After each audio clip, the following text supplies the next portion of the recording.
Hello friends, welcome to my YouTube channel legal and social awareness. सबसे पहले मैं आप सभी लोगों को, मेरे सभी व्यूवर्स, सभी सब्सक्राइबर्स और सभी वेल विशर्स फ्रेंड्स, आप सभी को बहुत बहुत धन्यवाद। आप सभी लोगों के सहयोग से, कोऑपरेशन से और इतनी बेपनाह मोहब्बत से मेरे channel legal and social awareness में 50,000 सब्सक्राइबर पूरे हो चुके हैं। हाँ दोस्तों, 50K यानी 50,000 सब्सक्राइबर पूरे हो चुके हैं। इसी तरह यदि आप लोगों का प्यार मिलता रहा, आप लोगों को कोऑपरेशन और सहयोग मिलता रहा, तो लीगल एंड सोशल अवेयरनेस का यह कारवां दिन पर दिन बढ़ता जाएगा और ये परिवार बड़ा होता जाएगा। आज मैं एक बहुत ही महत्वपूर्ण विषय के बारे में बात करने जा रहा हूं। हम अक्सर देखते हैं आए दिन समाज में प्रॉपर्टी के झगड़े बढ़ते जा रहे हैं। किसी के प्लॉट पर गैरकानूनी ढंग से कब्जा कर लेना, किसी के घर में गैरकानूनी ढंग से कब्जा कर लेना, किसी के एग्रीकल्चरल लैंड में गैरकानूनी तरीके से कब्जा कर लेना, इस तरीके की घटनाओं से दिन प्रतिदिन अखबार भरे पड़े रहते हैं।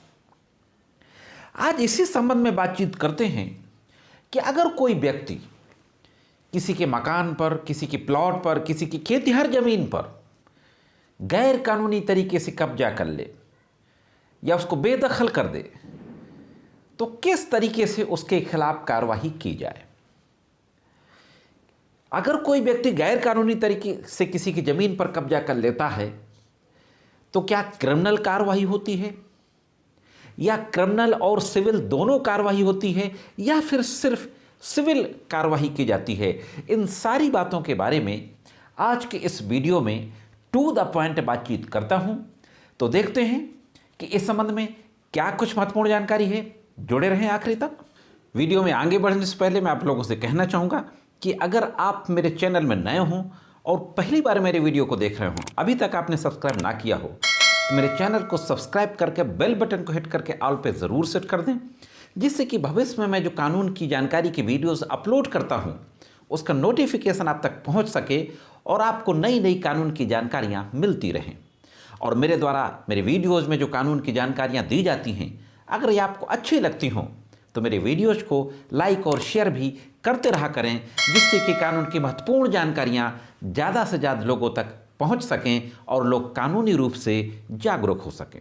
सबसे पहले बात करते हैं कि कोर्ट जाने से पहले हम क्या कर सकते हैं। अगर किसी भी व्यक्ति ने किसी की ज़मीन पर, चाहे वो रेजिडेंशियल ज़मीन हो, एग्रीकल्चरल लैंड हो, उस पर अगर कोई नाजायज़ तरीके से कब्जा कर लेता है गैरकानूनी तरीके से, तो सबसे पहले तो उसकी आप एक रिटन कंप्लेंट, जिसको दरखास्त बोलते हैं, एप्लीकेशन, संबंधित थाने के पुलिस स्टेशन में देंगे और पुलिस में जाकर के कहेंगे कि उसके खिलाफ 420 और 447 यानी criminal trespass, punishment to criminal trespass, उसके लिए आप FIR दर्ज करो। आप एक क्रिमिनल कार्रवाई की शुरुआत करने के लिए पुलिस स्टेशन में एप्लीकेशन देंगे। पुलिस अगर नहीं सुनती है तो पुलिस के सीनियर ऑफिसर्स के पास जाएंगे। अगर खास तौर से आपके एग्रीकल्चरल लैंड है तो आप SDM के यहाँ भी एप्लीकेशन दे सकते हैं, तहसीलदार के यहाँ भी एप्लीकेशन दे सकते हैं। इसी के साथ साथ अगर आप उत्तर प्रदेश के निवासी हैं तो उत्तर प्रदेश जो रेवेन्यू कोड है उसके सेक्शन 134 के तहत आप एग्जैक्टमेंट का केस भी कर सकते हैं रेवेन्यू की अथॉरिटी के सामने। इसी के साथ साथ अगर पुलिस आपकी कार्रवाई नहीं करती है, पुलिस कुछ नहीं करती है, तो आप सीधे कोर्ट में जाकर के एक क्रिमिनल कंप्लेंट फाइल कर सकते हैं।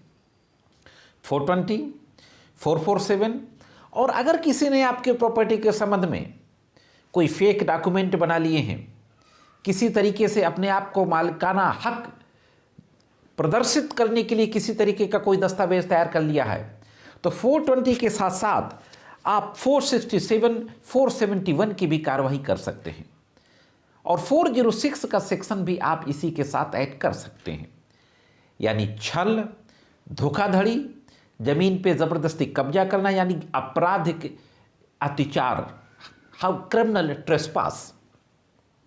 इस तरीके की धाराएं लगाते हुए आप कोर्ट में सीधा कंप्लेंट केस दाखिल कर सकते हैं। 156(3) के तहत भी आप कोर्ट में प्रार्थना पत्र दे सकते हैं कि उस संबंधित व्यक्ति के खिलाफ इन रेलिवेंट सेक्शंस में एफआईआर पंजीकृत की जाए। इस तरीके से ये तो हुई क्रिमिनल कार्रवाई जो आप उस ट्रेस पासर के अगेंस्ट पुलिस के माध्यम से या कोर्ट के माध्यम से कर सकते हैं। अब देखते हैं कि इसमें दूसरी क्या रेमेडी अवेलेबल है। इसी के साथ साथ एक कार्रवाई और होती है 145 सीआरपीसी की, जो एग्जीक्यूटिव मजिस्ट्रेट की कोर्टें होती हैं। एग्जीक्यूटिव मजिस्ट्रेट की कोर्ट में आप 145 सीआरपीसी के तहत भी एप्लीकेशन दे करके केस फाइल कर सकते हैं। अब आते हैं सिविल की कार्रवाई में। हालांकि जैसे ही सिविल की कार्रवाई की बात आती है तो दिमाग में एक चित्र बनता है कि यह एक तो बहुत सालों साल तक, लंबे वक्त तक चलने वाली एक प्रक्रिया हो जाती है। लेकिन स्पेसिफिक रिलीफ एक्ट बनाया गया। स्पेसिफिक रिलीफ एक्ट में सिविल की इस कार्रवाई को थोड़ा सा फास्ट करने की बात कही गई। लेकिन इसमें जो कार्रवाई की जाती है जमीन पे कब्जा होने के आफ्टर 6 मंथ, 6 महीने के बाद, अगर आपकी जमीन प्रॉपर्टी प्लॉट पर 6 महीने से ज़्यादा हो गए किसी को कब्जा के हुए गैर कानूनी तरीके से, तो आप सिविल कोर्ट में स्पेसिफिक रिलीफ एक्ट के तहत भी आप सिविल सूट फाइल कर सकते हैं उसको बेदखल करने के लिए, और बाकी नॉर्मल सिविल सूट भी आप फाइल कर सकते हैं। तो यह थी दोस्तों 2 तरीके की कार्रवाइयाँ, वैसे कहें तो 3 तरीके की कार्रवाइयाँ, एक क्रिमिनल कार्रवाई, दूसरी सिविल कार्रवाई और तीसरी रेवेन्यू कोर्ट यानी रेवेन्यू जो अथॉरिटीज़ होती हैं उनके समक्ष भी आप ये कार्रवाइयाँ कर सकते हैं, स्पेशली एग्रीकल्चरल लैंड के संबंध में। तो इस तरीके से अगर आपकी प्रॉपर्टी पर किसी ने कब्जा कर लिया है तो आप उसको बेदखल करने के लिए ये कार्रवाइयाँ कर सकते हैं। यह जानकारी कैसी लगी कमेंट्स करके ज़रूर बताएं। आज की वीडियो में सिर्फ इतना ही। मिलते हैं किसी अन्य वीडियो में कानून की कुछ अन्य जानकारियों के साथ। तब तक कानून के विभिन्न तरीके की जानकारियों के लिए देखते रहें legal and social awareness. Unacademy एक ऐसा ऑनलाइन एजुकेशन प्लेटफॉर्म जहां पर आपको कंप्लीट पैकेज मिलता है और भीड़ से अलग दिखकर अपने जुडिशियल ऑफिसर बनने के सपने को पूरा कर सकते हैं। अनअकैडमी एक ऐसा प्लेटफॉर्म है जहां पर आपको प्लस सब्सक्रिप्शन भी मिलता है जो स्ट्रक्चर्ड कोर्स के रूप में होता है। अनअकैडमी के प्लेटफॉर्म पर जो एक्सपर्ट एजुकेटर्स होते हैं, लॉ प्रोफेशनल्स, उनके द्वारा आपकी क्लासेस ली जाती हैं। यहाँ पर टेस्ट सीरीज भी होती हैं, लाइव टेस्ट क्विजेज वगैरह भी होते हैं, लाइव इंट्रैक्शन होता है during the live class. Unacademy YouTube judiciary पर भी आपको लॉ की क्लासेस मिल जाती हैं। अनअकैडमी पर रैपिड रिवीजन की सीरीज चलाई जाती हैं। एक्सपर्ट एजुकेटर्स के द्वारा रैपिड रिवीजन सीरीज के साथ साथ जुडिशरी के एग्जाम्स से रिलेटेड आपको प्रॉपर गाइडेंस प्रोवाइड किया जाता है।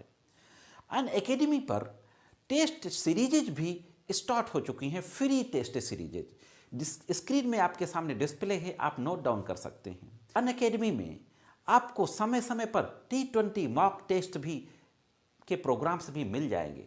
मॉक टेस्ट लिए जाते हैं, पूरा डिस्प्ले आपके सामने है, आप नोट डाउन कर सकते हैं। यहाँ पर जो लॉ के कोर सब्जेक्ट्स हैं उन सब की क्लासेस ली जाती हैं, जिसमें constitution of India, Indian penal code, Indian criminal procedure code, contract act, Indian evidence act, Hindu law, Muslim law, jurisprudence और लोकल लॉज, इन सारे लॉज की क्लासेस को यहाँ पर लिया जाता है। अनअकैडमी का जो पेड सब्सक्रिप्शन है वो अगर आप 1 महीने का लेते हैं तो आपको थोड़ा सा ज़्यादा पड़ेगा, लेकिन अगर आप 24 मंथ का ले लेते हैं तो आपको बहुत ह्यूज डिस्काउंट मिल जाता है। 1 मंथ, 3 मंथ, 6 मंथ और 18 मंथ और 24 मंथ के सब्सक्रिप्शंस यहाँ पर अवेलेबल हैं। तो ये थी अनअकैडमी जहाँ पर आपको कंप्लीट पैकेज मिलता है आपके जुडिशरी एग्जाम्स की प्रिपरेशन